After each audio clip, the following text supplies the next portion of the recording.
Assalamu alaikum viewers, I hope you all fine. I'm Alif Khan and today we will discuss about the fuel metabolism in liver during prolonged fasting or an uncontrolled diabetes mellitus. So let's start. Bismillahirrahmanirrahim. During fasting and starvation, metabolism shifts to provide fuel for the brain. कि जब fasting या starvation होती है तो उसमें metabolism जो है वो shift हो जाता है ताकि brain को fuel provide किया जाए. अब जो फ्यूल रिजर्व्स होते हैं किसी भी हेल्दी एडल्ट ह्यूमन के, वो थ्री टाइप्स के होते हैं. ग्लाइकोजन जो कि मसल्स और लिवर में प्रेजेंट होती है, और दूसरा जो है वो है लार्ज क्वांटिटीज़ ऑफ ट्राइसेल ग्लिसरोल्स जो कि एडिपोज टिश्यूज़ में प्रेजेंट होती है. इसके अलावा टिश्यू प्रोटीन्स होती हैं जो कि डिग्रेड की जाती हैं जब नेसेसरी जो है फ्यूल की जो है ज़रूरत होती है, उस वक्त इनको डिग्रेड किया जाता है. लेकिन फ़र्स्ट ऑफ ऑल तो ग्लाइकोजन होती है. Next 2 hours after a meal, the blood glucose level is diminished slightly and the tissue receive glucose released from the liver glycogen. There is a little or no synthesis of triglycerol. कि जब 2 घंटे मील के बाद हो जाते हैं तो blood glucose का लेवल जो है स्लाइटली डिमिनिश करता है और टिश्यू जो है ग्लूकोज को रिसीव करते हैं जो कि लिवर की ग्लाइकोजन से रिलीज़ किया जाता है. इट्स मीन ग्लाइकोजन की ब्रेक डाउन से जो ग्लूकोज रिलीज़ किया जाता है वो टिश्यू रिसीव करके एनर्जी हासिल कर लेते हैं. लेकिन नेक्स्ट फिर क्या होता है, क्योंकि यहाँ पर अब ग्लूकोज का लेवल ऑलरेडी थोड़ा सा स्लाइटली डिमिनिश कर रहा है, तो इसमें या तो कोई सिंथेसिस नहीं होगी या थोड़ी सी सिंथेसिस होगी ट्राइसाइलग्लिसरॉल की. देयर इज़ अ लिटिल और no synthesis of triacylglycerols. Next, by 4 next is by 4 hours after a meal, blood glucose has fallen further, insulin secretion is slowed and glucagon secretion has increased.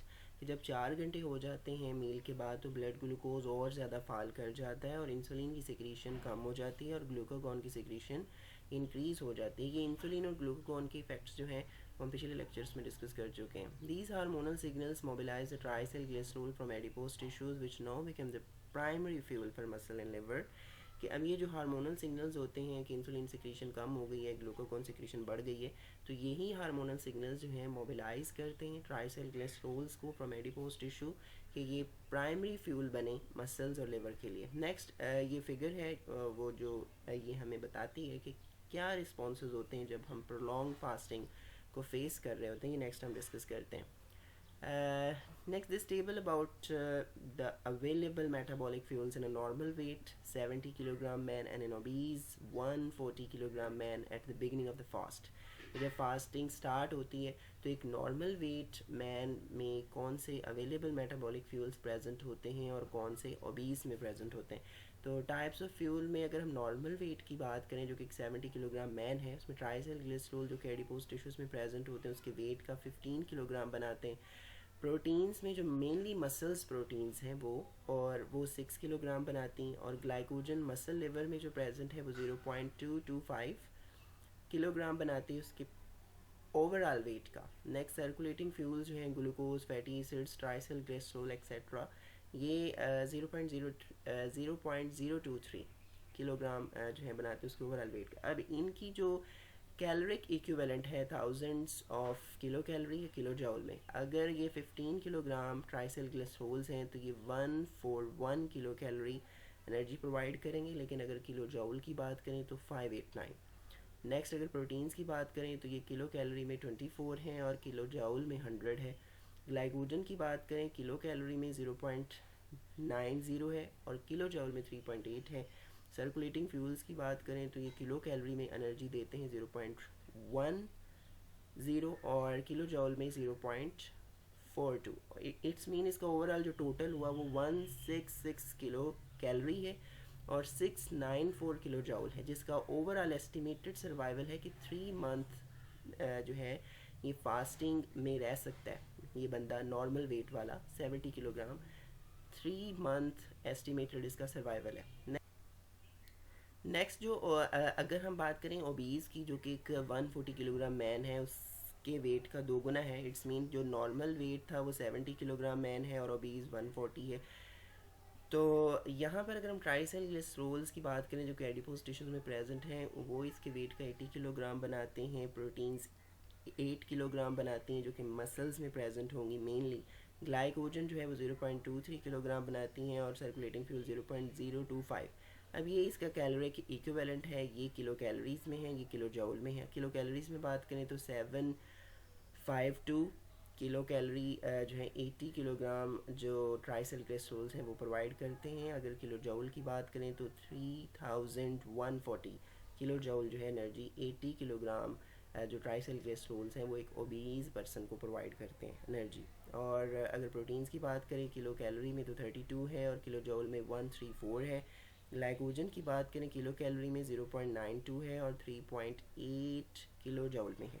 और circulating fuels की बात करें तो 0.11 kilo calories में है, 0.46 kilo joule में है। तो इसका टोटल करें तो किलो कैलोरीज में बनते हैं 785 किलो कैलोरी, और अगर किलो जूल की बात करें तो 3280 किलो जूल एनर्जी जो है वो ओवरऑल बनती है। तो इसका जो एस्टिमेटेड सर्वाइवल मंथ है किसी भी ओबीज पर्सन का फास्टिंग में वो है 14 मंथ। और ये सर्वाइवल टाइम जो है वो कैलकुलेट किया जाता है on the assumption of a basal energy expenditure of 1800 kilo calorie per day.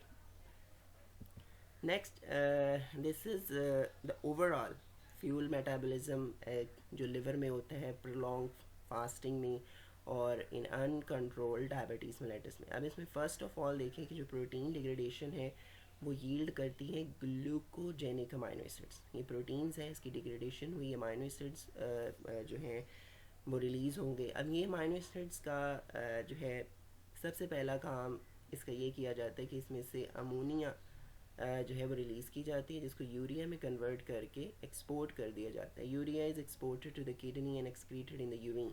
अब जो थर्ड स्टेप होता है citric acid cycle intermediates are diverted to gluconeogenesis. क्योंकि अमाइनो एसिड्स ग्लूकोनियोजेनिक हैं तो ये ग्लूकोनियोजेनेसिस में यूज़ होंगे और ये डिफरेंट जो है प्रोडक्ट्स बनाएंगे। अब यहाँ से ऑक्जेलो एसीटेट भी कन्वर्ट हो रहा है फॉस्फोइनोल पायरोवेट में, और phosphoenol pyruvate next glucose 6 phosphate में कन्वर्ट हो रहा है। इसका फॉस्फेट रिमूव करके ग्लूकोज में कन्वर्ट किया जा रहा है और ये ग्लूकोज जो है नेक्स्ट एक्सपोर्टेड हो रहा है to the brain by the blood stream. Blood stream के ज़रिए इसको ब्रेन को दे दिया जाता है। नेक्स्ट 5 स्टेप में क्या होता है कि जो fatty acids imported from the adipose tissues are oxidised as fuel producing acetyl CoA. कि जो फैटी एसिड्स एडिपोज टिश्यू से इंपोर्ट किए जा रहे हैं उनको ऑक्सीडाइज किया जा रहा है एज अ फ्यूल के तौर पर ताकि वो एसिटाइल कोए बनाए। अब एसिटाइल कोए नेक्स्ट जो है वो सिट्रिक एसिड साइकिल में भी चला जाता है, लेकिन lack of oxalo acetate prevents acetyl CoA entry into the citric acid cycles. Acetyl CoA accumulates, क्योंकि अब यहाँ पर ऑक्जेलो एसीटेट ही प्रेजेंट नहीं है बिकॉज ऑक्जेलो एसीटेट और एसिटाइल कोए कंबाइन करके सिट्रेट बनाते हैं। तो अब यहाँ पर ऑक्जेलो एसीटेट तो जो है वो एब्सेंट है, तो इस वजह से एसिटाइल कोए अकोमोलेट होना शुरू हो जाएगा और जब ये अकोमोलेट होगा तो favours the ketone body synthesis एसिटो acetyl CoA. और नेक्स्ट जो है वो कीटोन बॉडीज़ डिफरेंट जो है वो प्रोड्यूस होंगी और कीटोन बॉडीज़ को एक्सपोर्ट किया जाएगा with the blood stream to the brain which uses them as a fuel. Next, this graph is about the plasma concentration of the fatty acids, glucose and ketone bodies during first week of starvation. अब यहाँ पर अगर देखें कि despite the hormonal mechanism for maintaining the level of glucose in blood, glucose begins to diminish within 2 days of fasting। कि इतनी वो hormonal maintenance के बाद फिर भी 2 डेज़ के बाद यहाँ पे देखेंगे 2 डेज़ है तो इसके बाद ये कम होना शुरू हो रहा है ग्लूकोज का लेवल। अब अगर हम बात करें कीटोन बॉडीज़ की तो वो कीटोन बॉडीज़ तो नॉर्मल में भी इंक्रीज़ कर रही थी, अब स्टारवेशन में तो और ज़्यादा इंक्रीज़ कर रही हैं कि जो लेवल है कीटोन बॉडीज़ का वो आलमोस्ट अनमेजरेबल है बिफोर द फास्ट भी और राइज़ कर रहा है ड्रामेटिकली। और इसमें जो मेजर कंट्रीब्यूटर है वो बीटा हाइड्रोक्सी ब्यूटाइरेट होती है और ये वाटर सोलेबल कीटोन बॉडीज़ होती हैं जो कि सप्लीमेंट करती हैं ग्लूकोज को as an energy source for the brain during a long fast. और इसके अलावा इसमें एक और है जो कि फैटी एसिड शो किया जा रहा है। अब ये फैटी एसिड की एक मच स्मॉलर राइज होता है ब्लड फैटी एसिड का होता है, लेकिन ये इसको एनर्जी मेटाबॉलिज्म में यूज़ नहीं किया जा सकता क्योंकि ब्रेन इसको यूज़ नहीं कर सकता क्योंकि ये ब्लड ब्रेन बैरियर को क्रॉस ही नहीं कर सकता fatty acid. So I hope you get the idea. Thank you so much for watching. Allah Hafiz.